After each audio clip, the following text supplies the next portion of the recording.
Everyone, welcome back to Melissa's Kitchen Table. Today I am going to be showing you how I make my Mexican lasagna. So in this bowl right here I have 2 cans of organic pinto beans. I dumped them both in this bowl and I just put them in the microwave for about 4 minutes, and then I use my immersion blender on them just to make them nice and creamy. Then to that I added a little salt, 1 can of fire roasted diced green chilies, a 4-ounce can, some garlic powder, and just a little cumin.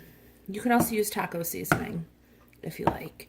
So this makes a lot of beans. You could just buy refried beans if you like, but we prefer them like this, and these are a little bit looser than refried beans.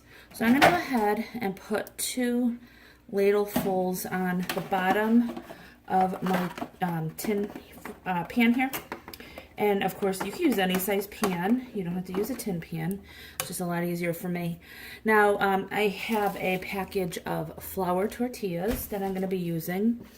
I have some enchilada sauce. I have 1 1/2 jar, so we'll see how much I'm going to need. I shredded up a bunch of pepper jack cheese.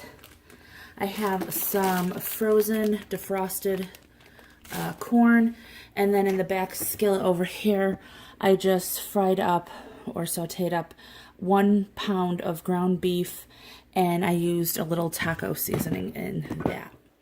Alright, so to assemble this, like I said, I'm going to put the beans down first. Let me move the bowl. That is my sink, yes, but it is clean. I just cleaned it.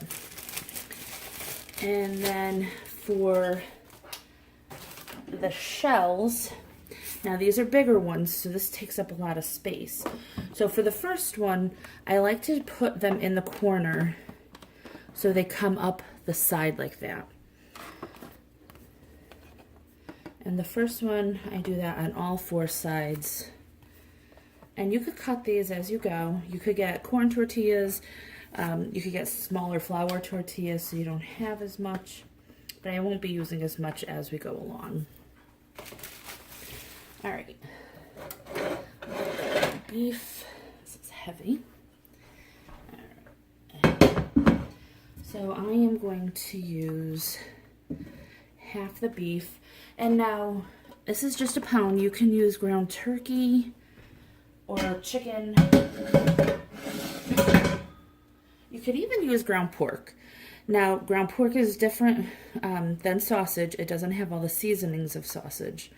So that's why I say ground pork works really nice too.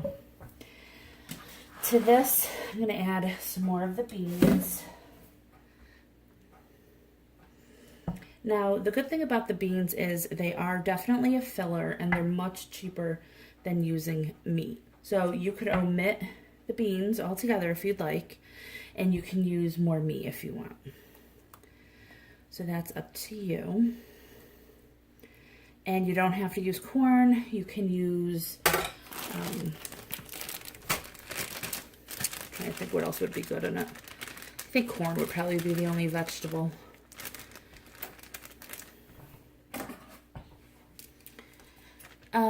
What else can you use? You can use different cheeses. I'm using the pepper jack because we like it a little spicy, not too, kind of mild cheese for us, but we like it that way. Alright, so I used the half a bag of corn, and that's a 16-ounce bag.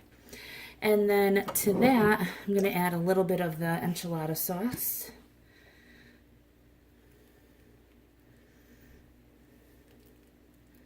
I'm probably going to get away with... Okay guys, sorry about that. My family came over, so I had to finish with a voiceover.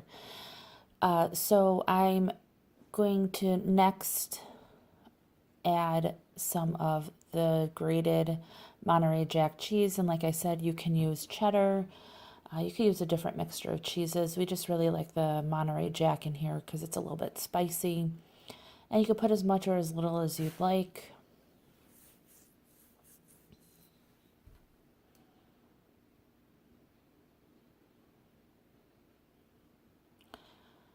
So the next layer that I am going to be putting on this is some more tortillas. Now for this, I'm going to cut them because I don't want too much tortillas.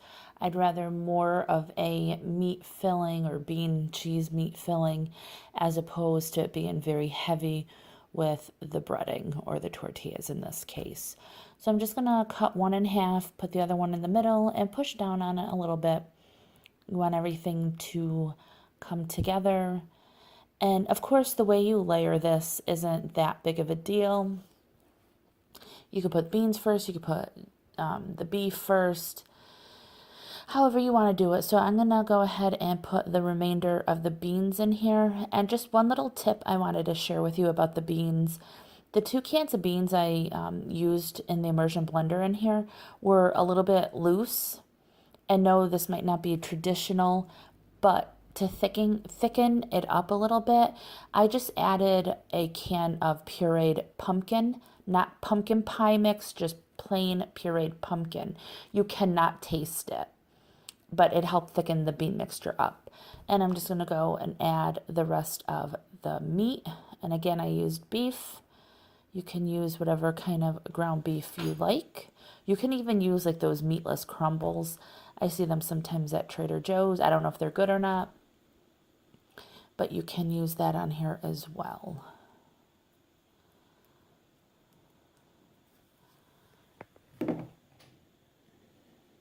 And I'm going to go ahead and place the rest of the corn on here. And again, you know, I even tried thinking of another vegetable. I personally would like shredded zucchini. It, again, would be just like an added vegetable that you won't taste in here. I'm just worried that it would be a little bit watery, but it is an option that you can use.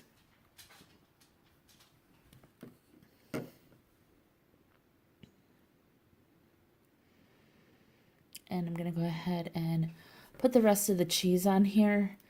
Looking back at it now, I probably would have saved a little bit to put on top of the whole lasagna. And I would also have covered it with some aluminum foil. I did not do that. So you'll see that it came out a little bit dark and it wasn't real pretty looking. So if that happens, you could just sprinkle some more cheese on it and melt it. So that way it looks aesthetically pleasing. Honestly, it tasted just as good either way. So no one really cared. But if you really do want to make a nice presentation, I'm going to put the final layer of the tortillas. And I'm just going to cover them, pack it in kind of. I didn't have too much trouble with it bubbling over. And that's why I pushed the tortillas in, you could see on the sides, and I'm going to cut the final one so it covers most of the sides. And I didn't really have any bubbling, and I put this on a cookie sheet tray before I put it in the oven, and the sheet tray came out clean. I didn't have any problems with it. And then I'm just going to put the rest of the enchilada sauce, and like I said, this was 3/4 of a bottle that I had in here, so I didn't need to open the second one. But you could always serve it with more on the side if you like, I guess. This was perfect for us.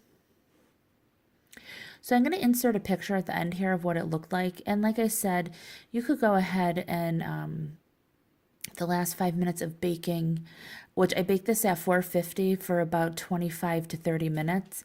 You could go ahead and put some cheese on it to make it look nice. And you could also cover it with aluminum foil and take it off the last 5 minutes. But other than that, this is it. So I hope you guys enjoy this video and recipe. If you do, please give it a thumbs up, hit subscribe and share, and I'll talk to y'all next time. Bye.